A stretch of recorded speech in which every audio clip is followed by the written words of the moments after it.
Tapi sebenarnya kan kita tahu bahwa evolusi itu benar-benar ada. Teori evolusi itu benar-benar ada. Oke, kita kesampingkan manusia. Jadi yang tidak bisa kita terima ini adalah teori evolusi manusia atau teori evolusi secara keseluruhan, Pak Ustadz? Keseluruhan. Sebagai contoh misalnya gini, evolusi yang lain yang Darwin kembangin. Hewan-hewan yang burung misalnya, dari hewan air. Di buku dia digambarkan tuh. Bagaimana ikan itu keluar, terus muncul sayapnya, terus bisa terbang. Sebagai contoh, misalnya, dia selalu ilustrasikan. Ada satu yang menarik di bukunya Darwin, dia bilang begini. Saya terus muak di saat saya melihat burung merak yang menghadang jalanku. Karena aku tidak tahu dari mana asalnya. Apa maksudnya perkataan ini? Satu waktu, Darwin itu keluar, ingin belajar, mengajar murid-muridnya. Dan dia selalu apa benda yang dia lihat atau makhluk yang dia lihat, dia coba ilustrasikan supaya ada membenarkan teori evolusi itu. Maka terjadi adalah, dia lagi jalan terus ada burung merak lewat di depan dia, kemudian mengepakkan ekornya. Kan kita tahu indah sekali ya. Itu saja, tidak buat apa-apa, nggak diserang, nggak apa. Lalu pergi. Darwin pada saat itu berpikir terus, dari mana hewan ini? Evolusi itu harus ada sebelumnya.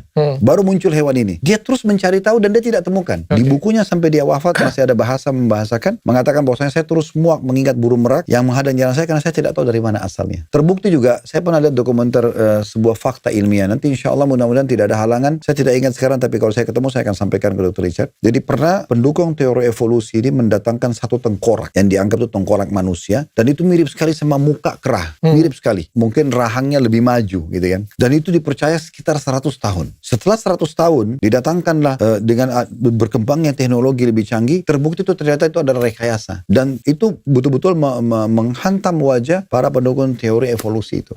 Itu nanti akan saya datangkan dokumenternya. Jadi Islam tidak sepakat dengan evolusi ya? Iya, karena bukan hanya evolusi manusia, tapi evolusi secara keseluruhan. Ya, karena gini juga. Salah satu fakta ilmiah yang sekarang para ilmuwan muslim temukan, capung yang sudah ribuan tahun yang lalu, ditemukan fosilnya dan dilihat komposisinya sama dengan capung yang sekarang. Kalau evolusi itu ada, dia harus terevolusi dia dari sebelumnya, gitu kan? Tapi di benda sama ini. Semut-semut yang ada, itu sama saja. Ayam, sapi. Artinya, ini aja nih generasinya sama gitu.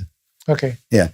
Artinya untuk memastikan, oh evolusi itu pasti ada gini-gini. Ya itu teori orang kembangkan. Tapi dia nggak bisa memaksakan itu semua adalah otentik dan itu pasti benar. Karena terlalu banyak hal yang membantah masalah itu.